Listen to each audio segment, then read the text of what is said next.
शाम का आसमान हल्का सुनहरा हो रहा था और मैं रोज की तरह चुपचाप सड़क से गुजर रहा था। लेकिन उस दिन हवा में कुछ अलग सा था, जैसे कोई अनदेखी खुशबू मेरे कदमों को धीमा कर रही हो। तभी मेरी नज़र फुटपाथ की ओर गई और वह पल हमेशा के लिए थम सा गया। वहां अनिता बेहोश पड़ी थी, उसके माथे पर हल्की चोट थी और उसके पास एक नन्ही बच्ची कांपते पैरों पर खड़ी रोते हुए अपनी मां का नाम पुकार रही थी। भीड़ आसपास थी लेकिन सब बस दूर से ताक रहे थे। किसी में हिम्मत नहीं थी कि आगे बढ़े। पर मेरे भीतर जैसे किसी ने अचानक एक आवाज भर दी, ऐसी आवाज जो दिल की गहराई से आए हो। मैं अनजाने ही अनिता की तरफ बढ़ा और जैसे ही उसके पास पहुंचा, मुझे ऐसा लगा जैसे उसे पहली बार नहीं बल्कि जाने कितनी बार पहले देख चुका हूं। उसके बालों में शाम की हवा कुछ इस तरह उलझ रही थी कि वह क्षण एक अजीब सी खूबसूरती में बदल गया। बच्ची रोते रोते मेरी पैंट पकड़े खड़ी थी और उसकी आंखों की बेबसी ने मुझे बिना सोचे समझे झुकने पर मजबूर कर दिया। अनिता का चेहरा शांत था, कमजोर था, लेकिन उसमें एक ऐसी नरमी थी जो किसी को भी अपने अंदर खींच ले। उस पर समझ नहीं आया कि यह हादसा है या किस्मत का लिखा हुआ कोई मोड़, मगर इतना जरूर महसूस हुआ कि यह मुलाकात सिर्फ संयोग नहीं, शायद मेरी जिंदगी में शुरू होने वाली किसी नई कहानी का पहला पन्ना थी। मैंने धीरे से अनिता की नब्ज जांचने के लिए उसका हाथ पकड़ा। उसके हाथ की हल्की गर्माहट मेरी हथेलियों में उतरते ही दिल की धड़कन तेज हो गई, जैसे कोई अदृश्य रिश्ता पहली ही छून में बन रहा हो। तभी उसकी बच्ची सिसकते हुए मेरी शर्ट पकड़ने लगी और मैंने उसे सहलाते हुए आश्वासन देने की कोशिश की कि उसकी मां ठीक हो जाएगी। पास पड़ी पानी की बोतल उठाकर मैंने अनिता के होठों को हल्का सा छुआया। पानी की ठंडक से उसके चेहरे की पलकें हिलीं और अचानक उसने बहुत धीरे धीरे अपनी आंखें खोलीं।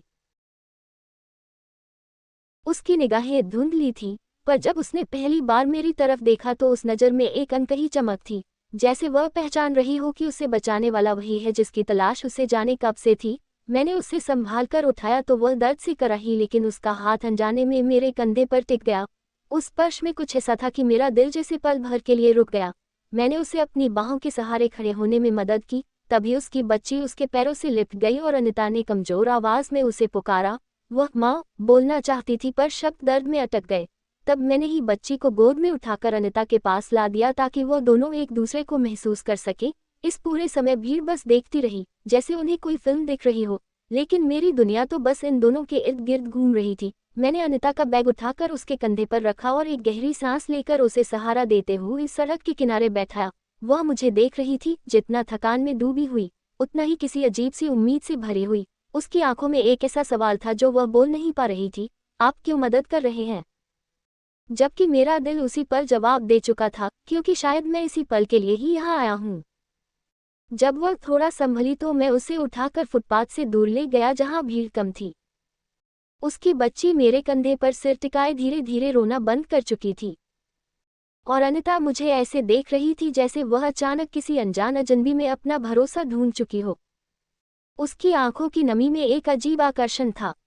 रोशनी कम थी लेकिन उसकी पलकों पर झिलमिलाते आंसू उसे और भी खूबसूरत बना रहे थे। मैंने उससे पूछा कि क्या वह चल पाएगी।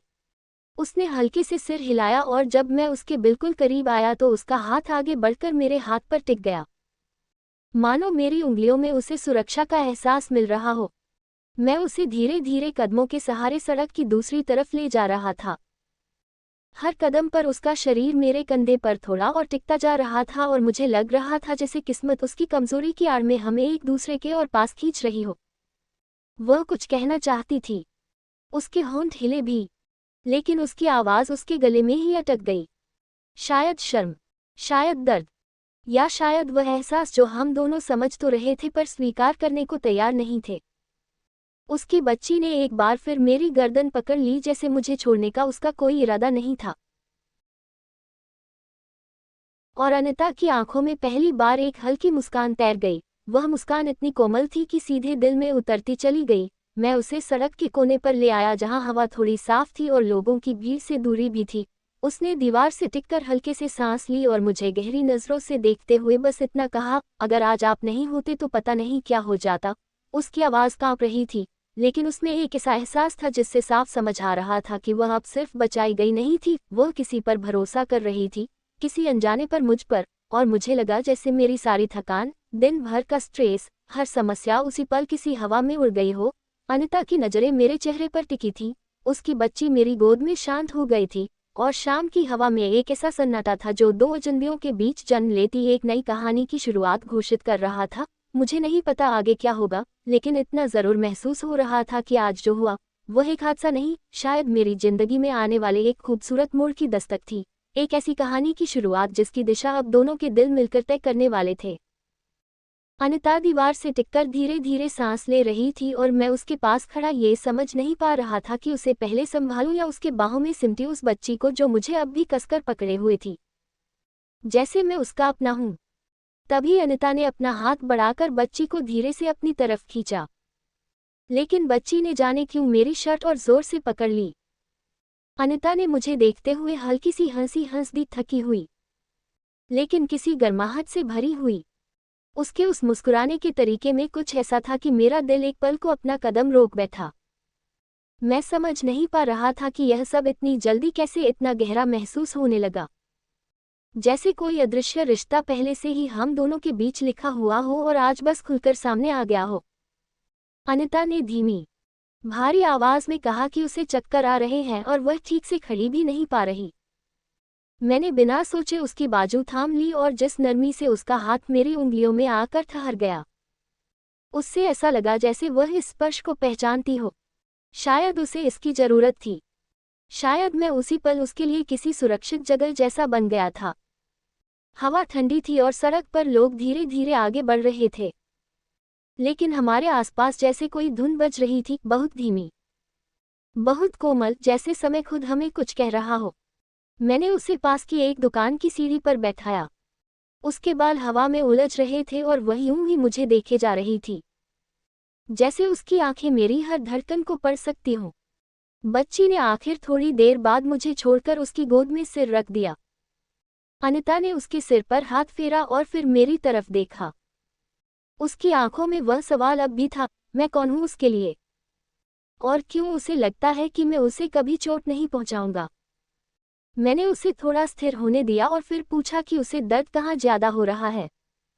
वह मेरे सवाल पर थोड़ी झिझकी, जैसे उसके अंदर एक अजीब सी शर्म और अपनापन एक साथ उमड़ रहा हो।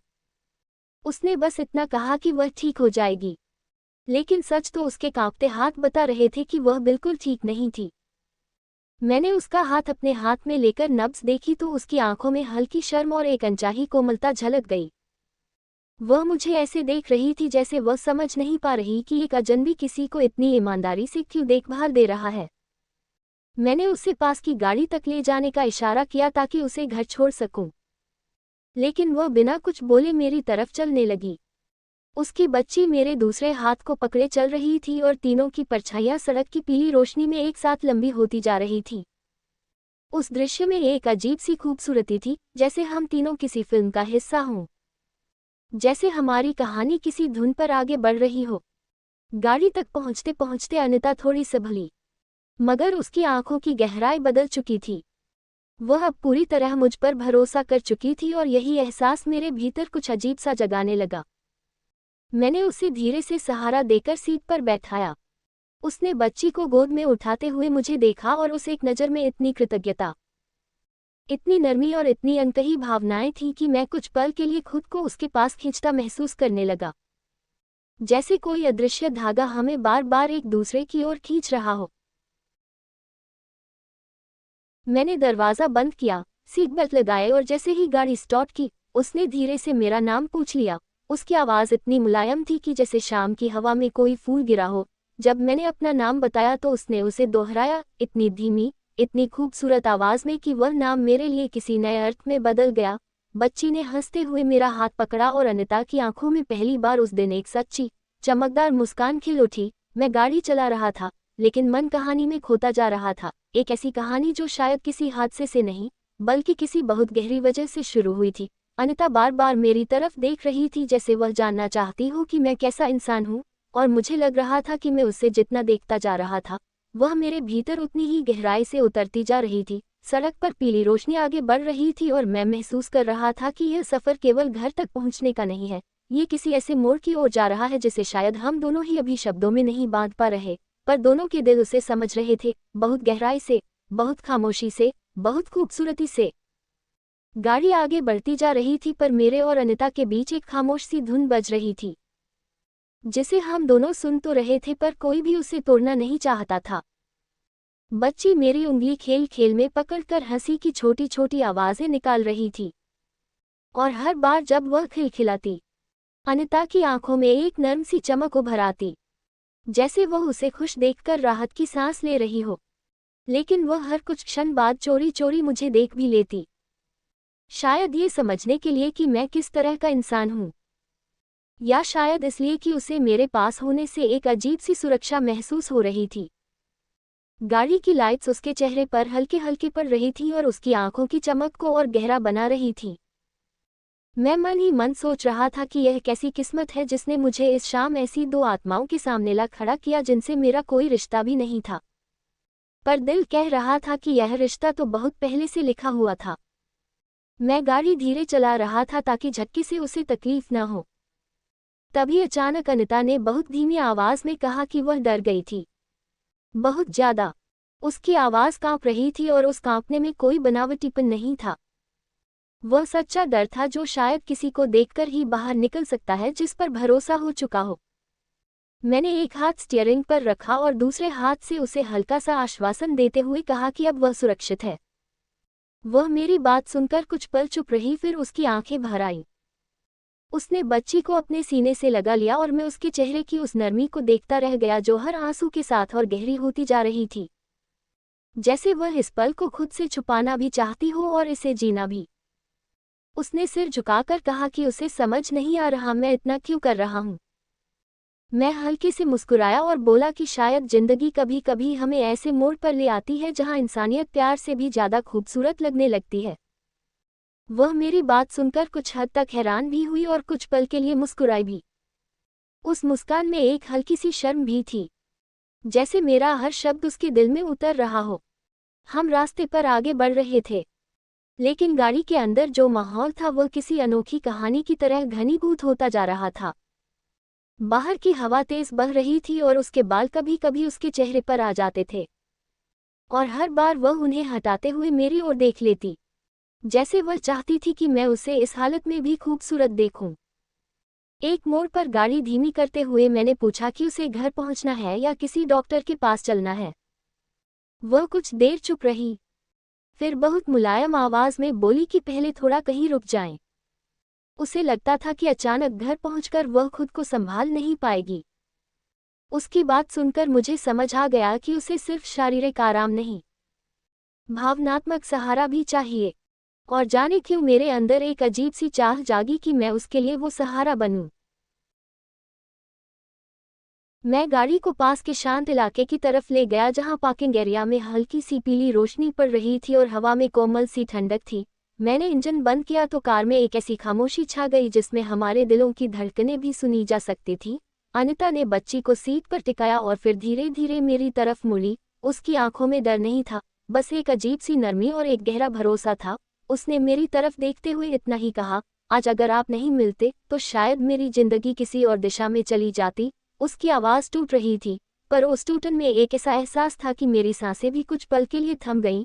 मैंने धीरे से उसका हाथ पकड़ा और उसने बिना हिचके उसे पकड़ने दिया। उस पल में जैसे सारी दुनिया का शोर गायब हो गया और सिर्फ हम दोनों और वह बच्ची, तीनों एक ऐसे बंधन में बंध गए जिसकी नींव न तो कोई वादा थी न कोई रिश्ता, बस एक गहरी, सच्ची, अनकही भावनाओं की डोर थी जो हर पल और मजबूत होती जा रही थी। उसे देखकर मुझे पहली बार लगा कि शायद ये शाम किसी हादसे से नहीं, बल्कि एक ऐसी शुरुआत से जुड़ी है जो मेरी जिंदगी को हमेशा के लिए बदलने वाली है। अनिता का हाथ अब भी मेरे हाथ में था और उसकी उंगलियां बेहद हल्के से कांप रही थी, जैसे वह खुद भी समझ नहीं पा रही हो कि किस तरह बिना कुछ कहे उसने मुझे अपने इतने करीब आने दिया। कार के भीतर हल्की सी गर्माहट थी और बाहर की हवा शीशे पर धुंध जमा रही थी, लेकिन हमारे बीच जो खामोशी थी वह किसी तूफान से भी गहरी थी। बच्ची धीरे धीरे अपनी माँ की गोद में आकर सोने लगी और जब अनिता ने उसके माथे पर हाथ फेरा तो उसकी आंखों की नरमी देखकर मैं खुद में खो गया। वह पल जितना शांत था उतना ही गहरा भी, जैसे किस्मत ने 3 जिंदगियों को उसी कार में एक धड़कन की तरह जोड़ दिया हो। अनिता ने मुझे देखते हुए बहुत धीमे से पूछा कि क्या मैंने कभी सोचा था कि मेरी शाम इस तरह बदल जाएगी। मैंने हल्की हंसी के साथ कहा कि नहीं, पर शायद जिंदगी हमेशा वही करवट लेती है जिसकी हमें सबसे कम उम्मीद होती है। वह ये सुनकर मुझे कुछ देर तक बस देखती रही। उस देखने में कृतज्ञता भी थी, अपनापन भी, और शायद कुछ ऐसा भी जो वह खुद दुनिया से छुपाकर रखती थी। मैंने उसका हाथ थोड़ा और कसकर पकड़ा और उसने पलटकर अपनी नर्म उंगलियों से मेरा अंगूठा सहलाया। वह स्पर्श इतना शांत, इतना गहरा और इतना सच्चा था कि मेरे अंदर कुछ पिघलने लगा, जैसे किसी ने बहुत दिनों बाद मेरे दिल के दरवाजे पर दस्तक दी हो। अनिता की आंखों में हल्की सी चमक थी, लेकिन उसके चेहरे पर वह थकान अब भी थी जिसे वह मजबूती के नाम पर छुपा रही थी। मैं उससे कुछ कहना चाहता था मगर मेरी आवाज़ खुद ही गले में अटक गई। उसे देखकर ऐसा लग रहा था कि वह कुछ बताना चाहती है, लेकिन शब्द उसके होंठों पर आकर रुक जा रहे थे। मैंने बस धीरे से कहा कि वह अकेली नहीं है, और इस वाक्य पर उसके चेहरे पर जो भाव आए वह किसी फिल्म के सबसे खूबसूरत सीन से भी ज़्यादा सच्चे थे। उसने सिर झुकाया और अचानक उसकी आंखों से 2 आंसू गिर पड़े जिन्हें उसने तुरंत हाथ की पीठ से पोंछने की कोशिश की, मगर वह कोशिश भी बेकार हो गई क्योंकि उसके आंसू रुकने का नाम ही नहीं ले रहे थे।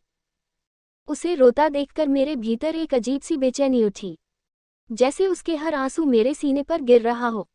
मैंने धीमे से उसका हाथ अपने दोनों हाथों में ले लिया और उसके आंसू पोंछते हुए कहा कि कोई बात नहीं, वह जितना रोना चाहे रो सकती है, यहाँ उसे कोई जज नहीं करेगा।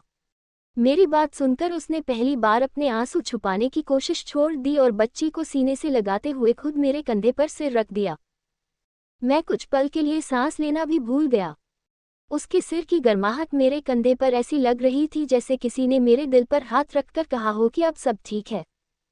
कार के अंदर एक शांत, भावुक, गहरी ऊर्जा तैर रही थी।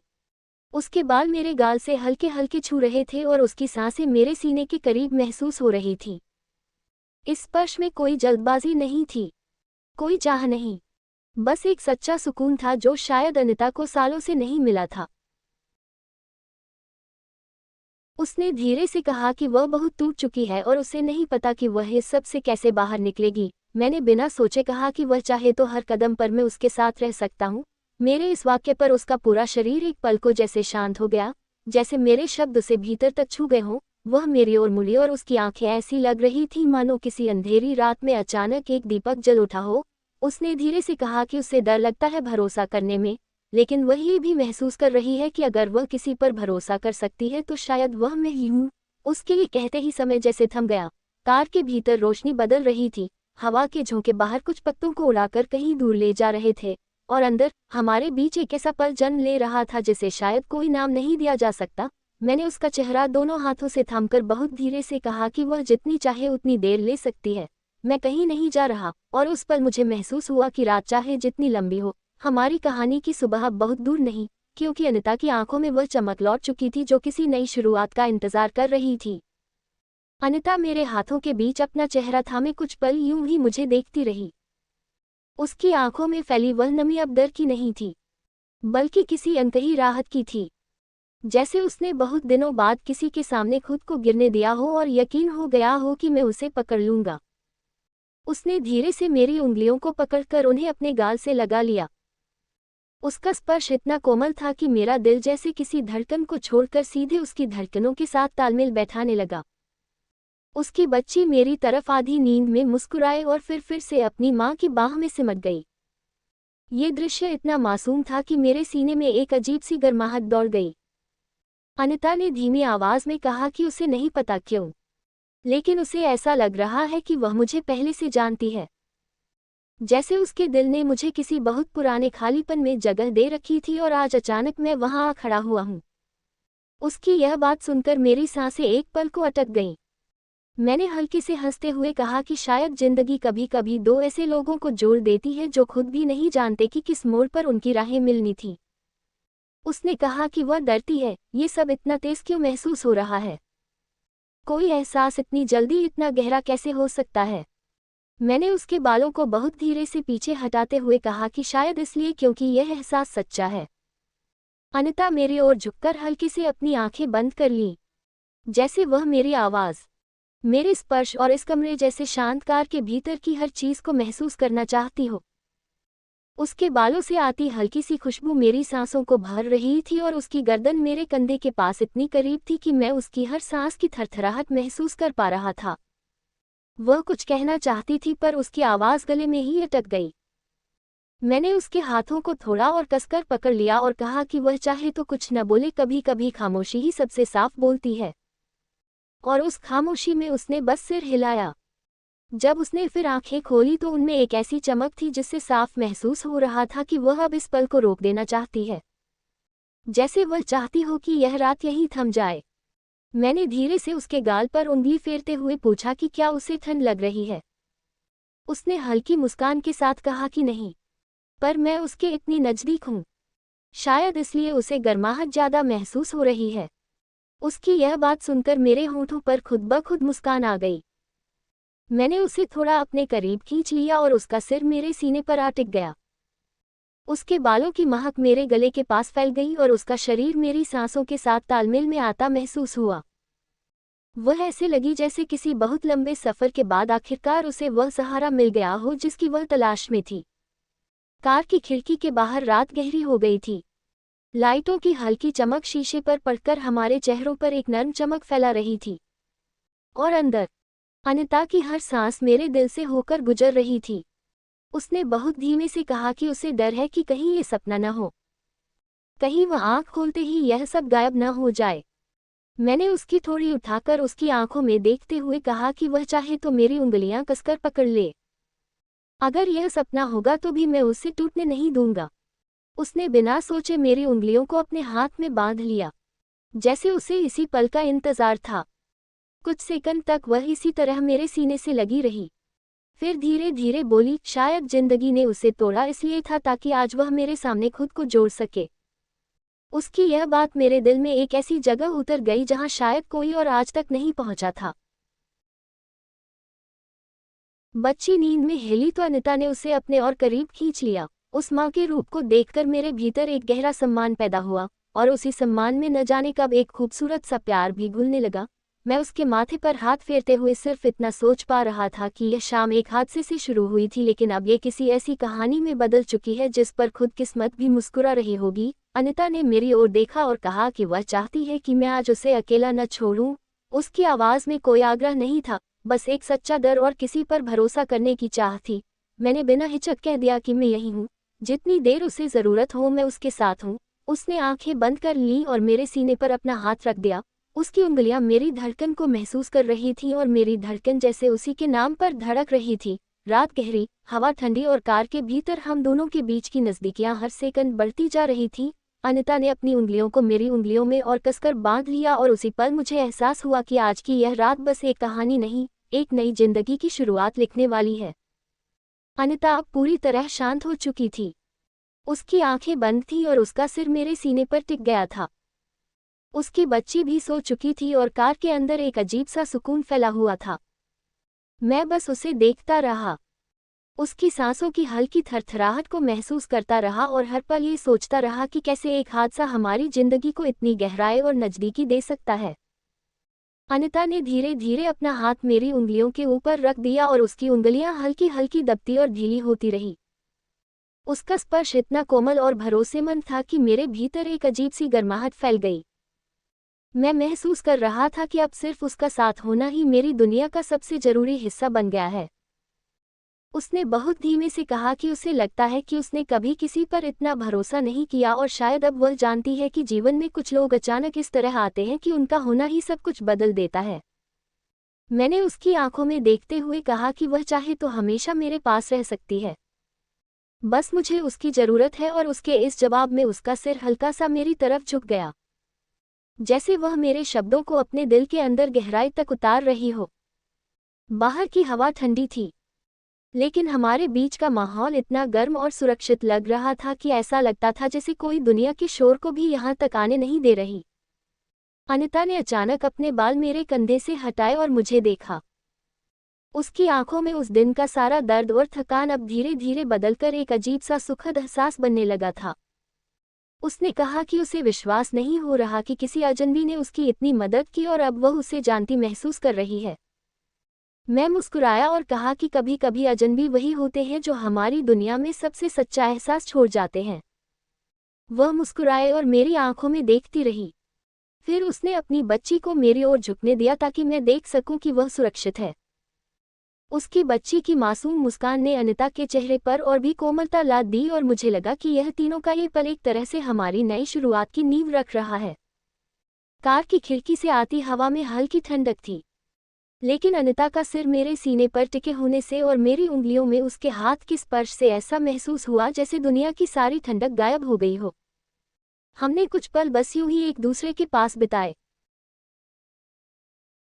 बिना किसी शब्द के, बस एहसास और भरोसा ही हमारी भाषा बन गया। अनिता ने धीरे से कहा कि उसे लगता है कि आज की शाम उसे जिंदगी भर याद रहेगी और मुझे भी यही एहसास हुआ कि यह सिर्फ एक शाम नहीं थी, यह हमारी कहानी की पहली सांस थी, पहली मुस्कान थी, पहली नरमी थी जो हमें एक दूसरे से जुड़ेगी। फिर मैंने उसे अपने कंधे पर और कसकर खींचा और उसकी बच्ची को गोद में उठाया। कार के भीतर की खामोशी और नज़दीकी इतनी गहरी थी कि मुझे लगा जैसे समय ठहर गया हो। अनिता ने मेरी आंखों में देखते हुए धीरे से कहा कि अब वह किसी भी डर को खुद पर हावी नहीं होने देगी और मैं भी यह महसूस कर रहा था कि मैं उसके साथ रहकर यही सुनिश्चित कर सकता हूं कि उसका भरोसा टूटे नहीं। उसके शब्दों और स्पर्श के बीच मैंने अपने भीतर यह ठान लिया कि चाहे जो भी हो, आज की यह रात, आज का ये हादसा हमारे जीवन की सबसे खूबसूरत शुरुआत बन चुका है और अब हमारी कहानी हर पल गहरी, सच्ची और अटूट होती जाएगी। अनिता, उसकी बच्ची और मैं तीनों अब एक नए बंधन में बंध चुके थे, जिसे सिर्फ हम समझ सकते थे, जिसे सिर्फ हम महसूस कर सकते थे और जिसे हम हर कदम पर जीते रहेंगे। रात की गहरी चादर हमारे चारों ओर फैल चुकी थी। कार की खिड़की से आती ठंडी हवा में अनिता का सिर मेरे सीने पर टिके हुए था और उसकी बच्ची मेरी गोद में शांत नींद में सो रही थी। इस शांत पल में मैं महसूस कर रहा था कि जिस हादसे ने हमारी जिंदगी शुरू में डर और दर्द दिया था, वही हादसा अब हमें सबसे सच्ची नज़दीकी और प्यार की अनुभूति दे रहा है। अनिता ने मेरी उंगलियों को अपने हाथ में कसकर थाम लिया और उसकी आंखों में वह चमक थी जो शब्दों से नहीं बताई जा सकती। उसकी मुस्कान में अब दर्द नहीं था, बस एक भरोसा और अपनापन था जो हर सेकंड मेरे दिल को गहराई से छू रहा था। मैंने उसकी आंखों में देखते हुए कहा कि अब चाहे कितने भी मोड़ आएं, मैं हमेशा उसके साथ रहूंगा और उसके चेहरे पर उस वाक्य को सुनते ही एक हल्की हंसी खिल गई। उसकी आंखों में आ रही नमी अब खुशी की थी। उसने धीरे धीरे अपनी बच्ची को गोद में टिकाया और मेरे गाल से अपना चेहरा लगाते हुए कहा कि आज की रात उसे जिंदगी भर याद रहेगी। मैं उसके शब्दों को सुनते हुए महसूस कर रहा था कि यह सिर्फ याद नहीं रहेगी, बल्कि हमारी कहानी का सबसे खूबसूरत अध्याय बन चुकी है। मैंने उसके बालों को हल्के से सहलाते हुए कहा कि हम अब एक परिवार हैं, चाहे वो छोटी सी हो, चाहे अभी सिर्फ ये क्षण हो, लेकिन ये हमारी दुनिया है। वह मेरी ओर झुकी और बहुत धीरे कहा कि उसने कभी किसी पर इतना भरोसा नहीं किया और अब वह जानती है कि सच्चा प्यार और सुरक्षा कभी अचानक ही मिल जाते हैं। मैंने उसकी आंखों में अपने हाथों से हल्का सा स्पर्श किया और कहा कि यही वह शुरुआत है जिसके लिए हम दोनों अनजाने में हमेशा तैयार थे। बाहर की ठंडी हवा में कार की लाइट्स की चमक उसके चेहरे पर पड़ रही थी और वह इतनी खूबसूरत लग रही थी कि मैं अपनी सांसें रोक लेना चाहता था। उसकी बच्ची ने मेरी उंगली पकड़कर हल्की मुस्कान दी और अनिता ने मुझे देखा। उसकी आंखों में वह भरोसा और प्यार था जिसे शब्दों में बांध पाना मुश्किल था। मैंने उसे और पास खींचा और कहा कि अब हम हर कठिनाई, हर डर और हर पल एक दूसरे के साथ होंगे। उसने सिर मेरे कंधे पर टिकाया और हमारी सांसें एक हो गईं। उस पल मुझे लगा कि यह सिर्फ कार की खामोशी नहीं, हमारी जिंदगी का सबसे शांत, सबसे सुरक्षित और सबसे रोमांटिक अध्याय है, जहां दर्द, डर और अनिश्चितता ने जगह छोड़ दी है केवल प्यार, विश्वास और अपनापन को। और मैं जानता था कि चाहे बाहर की दुनिया कैसी भी हो, आज की यह रात, आज का यह स्पर्श, आज की यह नज़दीकी हमारी जिंदगी के हर मोड़ पर एक रोशनी की तरह चमकती रहेगी। अनिता ने हल्की हंसी के साथ कहा कि अब उसे लगता है कि उसका हर डर खत्म हो गया है और मैं भी यह महसूस कर रहा था कि इस प्यार, इस भरोसे और इस रोमांस के साथ हमारी कहानी हमेशा के लिए शुरू हो चुकी है। हम तीनों, अनिता, उसकी बच्ची और मैं, अब एक नए, सच्चे और अटूट बंधन में बंध चुके थे, जिसे केवल हमारा दिल समझ सकता था और जिसे हर दिन और भी गहरा और भी खूबसूरत होता जाएगा। निर्णय, कंक्लूजन। रात की खामोशी में अनिता का सिर मेरे सीने पर टिके हुए था और उसकी बच्ची मेरी गोद में सो रही थी। इस पल में हमें समझा गया कि दर्द और हादसे भी कभी कभी सबसे खूबसूरत शुरुआत दे सकते हैं। अनिता ने मेरी उंगलियों को अपने हाथों में थाम लिया और उसकी आंखों में वह भरोसा था जिसे शब्दों में बयां करना मुश्किल था। मैंने उसके बालों को हल्के से सहलाते हुए कहा कि अब चाहे जितने भी मोड़ आएं, हम हमेशा एक दूसरे के साथ रहेंगे। उसने सिर मेरा कंधे पर टिकाया और उसकी सांसें मेरी सांसों के साथ तालमेल में आ गईं। उस पल मैं महसूस कर रहा था कि यह सिर्फ एक रात नहीं, बल्कि हमारी जिंदगी का सबसे सुरक्षित और रोमांटिक अध्याय है, जहाँ सिर्फ प्यार, अपनापन और विश्वास ही बचे हैं। और हमें एहसास हुआ कि आज का यह हादसा, आज की यह रात और आज का यह मिलन हमारी जिंदगी की सबसे खूबसूरत शुरुआत बन चुकी है। सारांश समरी। ये कहानी अनिता, उसकी बच्ची और एक अजनबी की है, जो एक अचानक हुए हादसे में एक दूसरे से जुड़े, दर्द और डर के बीच अपनापन और प्यार की खोज की। इस रात की खामोशी में हम तीनों ने न केवल एक दूसरे का भरोसा पाया, बल्कि एक नई शुरुआत का एहसास भी। अनिता ने अपने डर और टूटन के बावजूद विश्वास जताया और हमें ये सिखाया कि सच्चा प्यार और सुरक्षा कभी भी अचानक आ सकती है। यही एहसास, यही नज़दीकी और यही रोमांस हमारी कहानी का मुख्य सार है, जहाँ तीनों की जिंदगियां अब एक अटूट बंधन में बंध चुकी हैं और हर नया दिन इस बंधन को और गहरा और खूबसूरत बनाएगा।